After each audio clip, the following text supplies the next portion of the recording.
Call meeting order, could please? Supervisor Dunn, would you lead us in the invocation, please, sir? Well, bow your heads, please.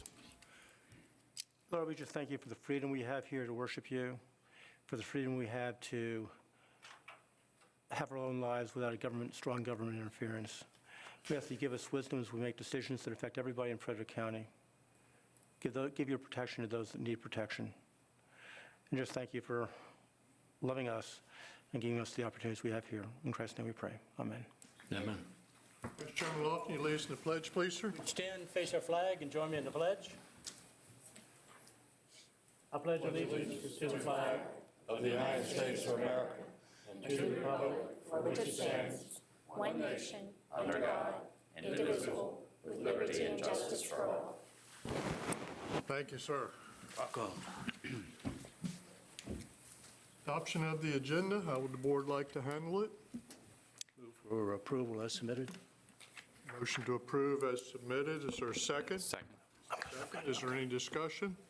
All those in favor, aye. Aye. Aye, opposed, no. Adopt the agenda as presented. Anyone sign up? No, sir, Mr. Chairman. Thank you. Consent agenda, how would the board like to deal with the consent? Motion to approve the consent agenda as presented. Motion, is there a second? Second. Second, any discussion? Supervisor McCarthy? Aye.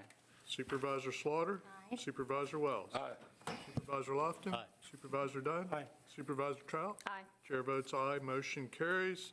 Consent agenda is adopted as presented. All right, Board of Supervisors comments, are there any? Seeing none, we'll move forward. Committee appointments, Extension Leadership, Supervisor Dunn? Mr. Chairman, I'd like to nominate Jerry Fout for the Extension Leadership. He's been a manager at Weber's for a number of years, and was manager for staff at 53. He's the owner of his own lawn service. He's worked extensively with the Leadership Council and is highly recommended by staff, including their chairman. Has an excellent work ethic and is very knowledgeable in agricultural issues. Therefore, I'd like to nominate him as the appointee. As a motion. As a motion. Thank you, sir. Second. Heard the motion and a second. Is there any discussion? Went to school with his younger brother. I've known Jerry for years. Played a lot of ball in his youth. He's a good man. All those in favor, aye. Aye. Aye. Opposed, no. We'll appoint Mr. Fout. EDC, I'd like to put that one off until the 13th. Are there any objections? Okay. Okay, do that. Committee Business, Finance, Supervisor Slaughter.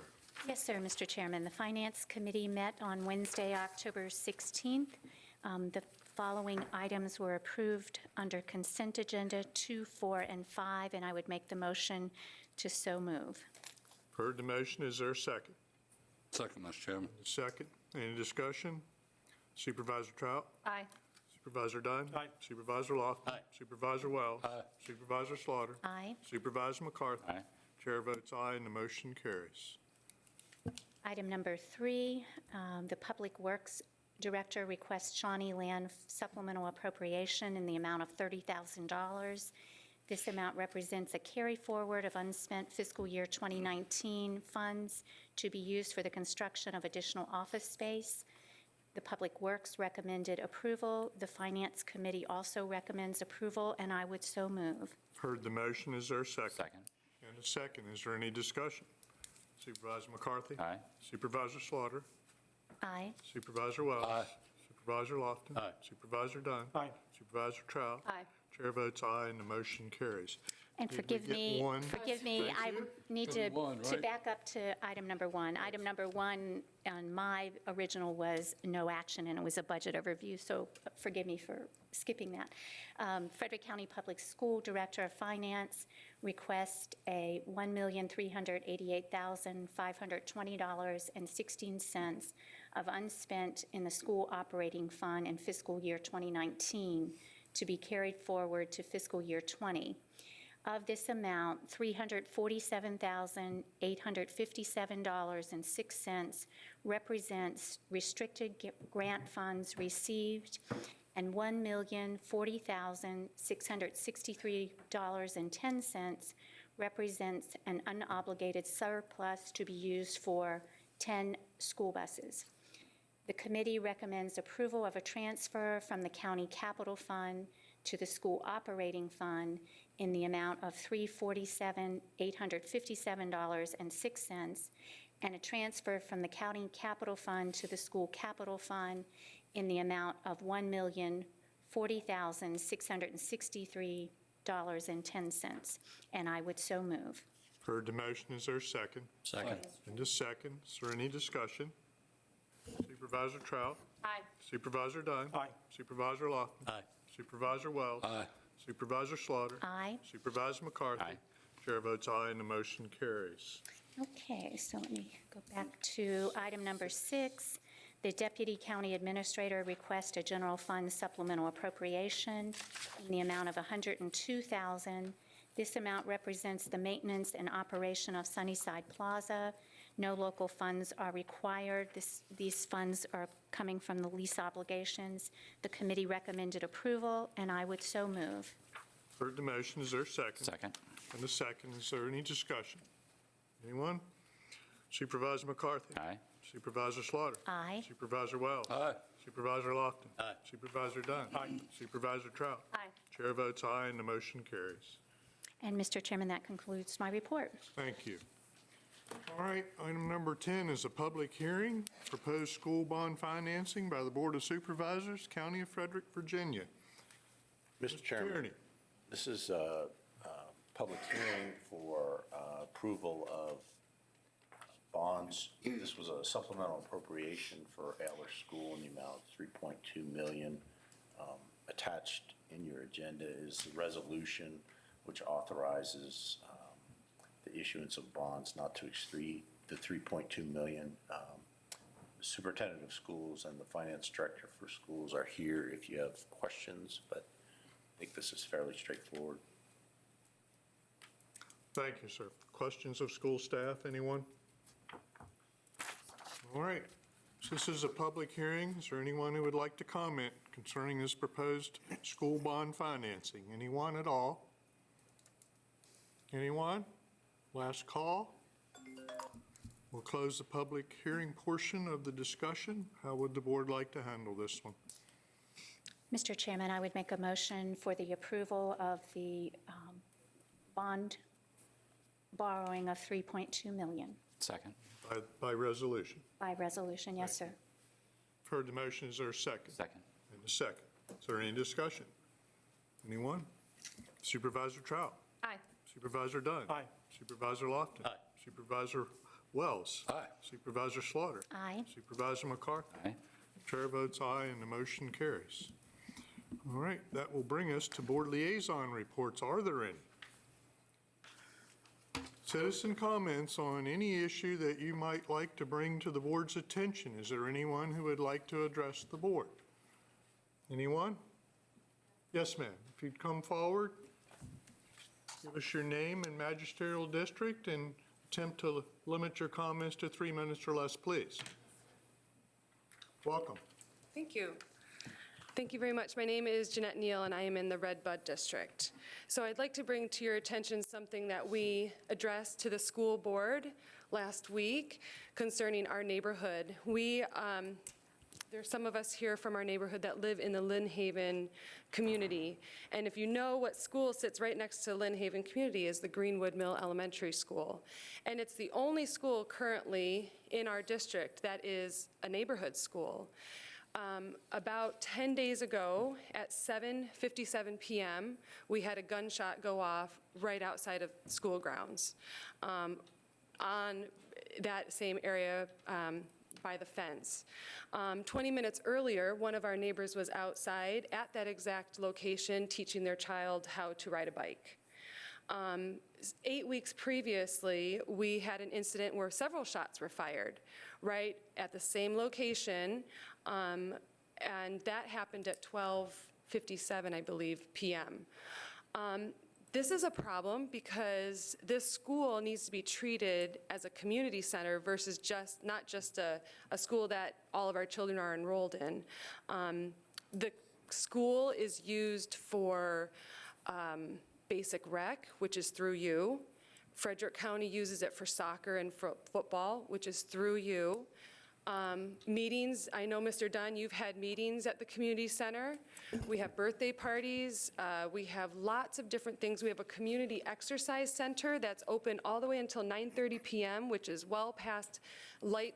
It's very dark during winter time. So all of these things fall under you. And we have gone, as a community, we've gone to the sheriff's office, and they have been so vigilant. They have helped us so much, have been patrolling the area a lot more. They've come to a neighborhood meeting, which we greatly appreciated. We went to the school board and asked for the lights to stay on, and they did immediately. They've gone from staying on only until like 7 p.m., and now they're all the way through the night.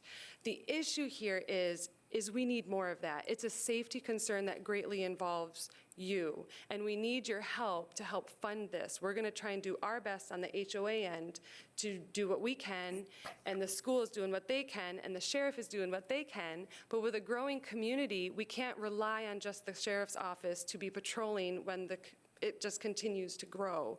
And so we need your help in making this a situation that's safer for us. All of us were out and about. You can find any of us running, exercising, hanging out with our kids, talking with our neighbors, anytime in between 5 a.m. and 9 p.m., honestly. And these things are not happening just at night anymore. They're happening at 7:57 p.m., where 20 minutes previously, there was a child and his father on that exact location. That same event, we had a couple who was out for a walk who had to take cover behind a car. So we don't see this as a problem with the school itself. When our kids are at school, we have great faith in the school itself. They're safe, there's a locked system, there's security cameras, but right now we only have 3 lampposts that cover the region where the incidents have taken place. And if you drive by our school anytime at night and look at those 3 lights, there are so many pockets of darkness where things are taking place, and that's why drugs are being dealt in the area. We're finding condoms. We're finding needles on our playground. We have to treat this as a community center and not just a school, and we really need your help. Thank you. Thank you. Is there anyone else who would like to bring anything to the attention of the board? Anyone at all? Last call? Yes, ma'am. If we could have your name and magisterial district, please. You'll want to pull that microphone down. Because I'm kind of short. Thank you. It goes up and down all night, every meeting. Just to echo what Jeanette said, my husband and my 3 boys were at the playground riding. He was teaching them how to ride a bike 20 minutes before the incident happened.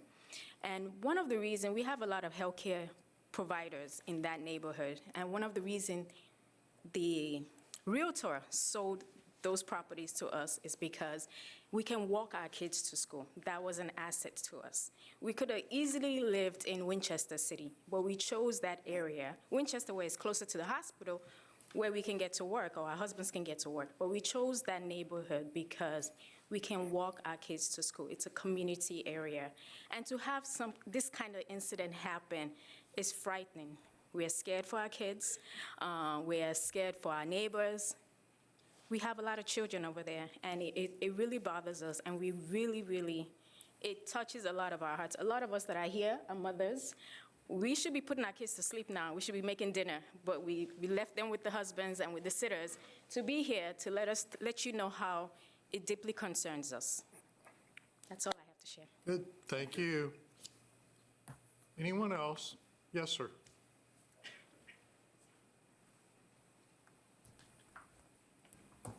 So I'm Bill Meyer from Redbud District also. Pull it, wait. Absolutely. You'll have to really push it up. There you is. go. All right. It will obey eventually. Yeah, Bill Meyer from Redbud District. Just to kind of reiterate what they were saying, we were actually on our roof that night hanging up some lights and so forth for the holidays. And obviously we heard the commotion, everything on the school grounds.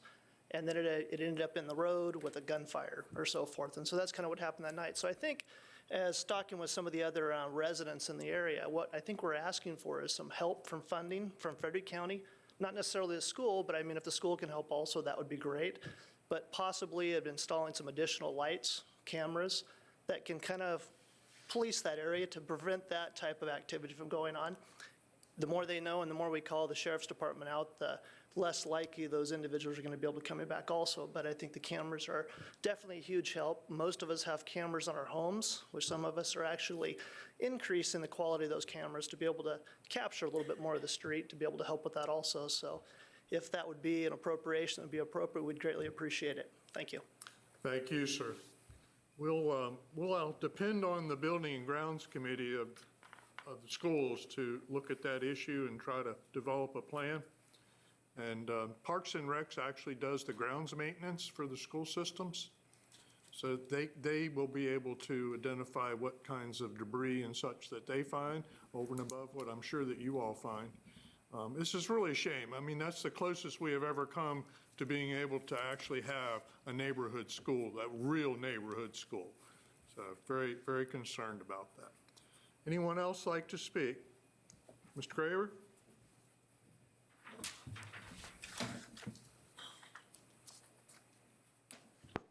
Sean Graber, Back Creek District. I just wanted to address something that the Board of Supervisors spoke about at the last meeting for several minutes right at the end of the meeting, and that was pertaining to broadband. There was a lot of discussion regarding towers and the height of those towers and the rules pertaining to those. I was very encouraged by the discussion that this board had, and I would like to encourage this board to pursue this issue strongly with the thought process of having a dividing line being Interstate 81. If you look at the interstate, the east side of Interstate 81 and the west side of Interstate 81, you have mountainous and different topography that would affect the ability of a tower to operate for data for folks, especially in my district. If you look at the Virginia Department of Game and Inland Fisheries, they too use the I-81 corridor as west of the Blue Ridge or east of the Blue Ridge for how they set their laws pertaining to game regulation. We could have the same as far as regulations on our tower height and regulations for data center or data transmission in regards to the interstate, and save a lot of taxpayer money by not pursuing maybe broadband at this time, but allowing our private industry to develop on a as-needed basis. Thank you for your time. Thank you, sir. Is there anyone else who'd like to address the board on any issue? Anyone? Last call? All right, thank you very much. We appreciate your input. Board of Supervisors comments, are there any? Mr. Chairman. Supervisors Trout. Go ahead. So I was going to ask, I was planning on making a motion to task Chris or someone else to look into this issue, but you've said that it's going to be taken care of? Buildings and grounds of schools should going to pick it be up? where it should start. That discussion should start there, I think. Perfect. I But just wanted that's up to I didn't the know if we schools. needed to make a motion to move We'll- forward we'll- with anything. We don't, we can Follow refer. up. Thank you. I have one other comment, though, if you don't Please. mind. So I wanted to draw our attention to item 6 under the finance report tonight that Judy took us through, where we approved a supplemental appropriation for $102,000 for Sunnyside Plaza, the property that we purchased. This $102,000 appropriation was for maintenance and operations, and we approved it without hesitation. I wanted to bring this up because every single time the school board approaches this board with a similar request, generally using the words maintenance and operation or something even more specific, it comes under great scrutiny for the board. And I want us to begin thinking about why that is, mostly because the school board is also independently elected, just as we are on the Board of Supervisors. They select their superintendent just as we select Chris. Sorry to throw you under the bus, Chris. But they serve at the pleasure of each board. So my question is, why do we have such a trust in Chris? And I think in this case, it was actually Jay, deputy, yeah, it was Jay. Have so much trust in them, but have no trust in Dr. Zavine. So I would like us to think about that as we move forward into the next budget session, and I just thought that this was a good moment to bring it up when we had something very clearly on the agenda to this point. Thank you. Thank you. Anyone else? Supervisor Dunn. I'm very much aware of the shootings that have occurred a few weeks ago. The shootings that occurred around midnight a couple weeks ago, I heard personally. And I was also very aware of the shootings that occurred at the school. I spoke to the sheriff, and I've spoken to about this. I've exchanged some email or some voicemails with Dr. Orndorff. He has said that they will keep, as you know, the lights on until midnight. When we get into this budget process, I'm going to bring up this issue on how to address that. Some of the items on the agenda might be additional lighting and see if that works or not. So I think we just need to walk through the process. I think we all want a safe area to be. I've walked up and down that street as much as anybody else here, I would think. There's no need for shootings there. We have a crime problem, we have a drug problem. So I'll make one other comment, and that is that if there's another incident like this, whether it's in Redbud or any place else, if you have knowledge of what's occurred, please call the sheriff's office. I know that on social media, I've seen comments of A, B, and C. And I've called some of those people back to say, if you know some information, call the sheriff. And so there were comments that were made tonight that I had heard for the first time by one of the speakers. So if you are aware of something, if you've seen something, and you have that type of incident, call the sheriff and say, hi, I'm such and such, this is what I know, and all those pieces together can help to solve a problem. Some similar calls helped to solve the problem the last time. And if it occurs again, I just strongly urge you to do that. We're all in this together, and we all recognize the threat. Thank you, Mr. Chairman. Thank you, sir. Anyone else? Anyone? Yes, sir, Mr. Chairman. Yes, sir. On kind of a lighter note, not to take away from Supervisor Ross. from the Redbud District, but I received a telephone call from a gentleman in my district who left his name as Marty and left his number as 86925, and that was it. Marty, if you're out there and listening, please call back. Thank you very much. Well done. Thank you, sir. Supervisor Lofton. Mr. Chairman, I'll just remind everyone that Monday, October 28th, we have our 5th Annual Transportation Forum right here in the boardroom. I think you'll find it very interesting. We hope to have someone here from the governor's office to explain Route 81 taxation probability and other issues. We'll have VDOT here. We hope to have a lot of people here with a lot of information, so please put that on your calendar, 6:30, Monday, October 28th. Good. Anyone else? Anyone? Vice Chairman Lofton. Mr. Chairman, I move we adjourn. Motion to adjourn is our second. Second. All those in favor, aye. Aye. Opposed, no. We'll stand adjourned. We thank everyone for their time participation. Travels.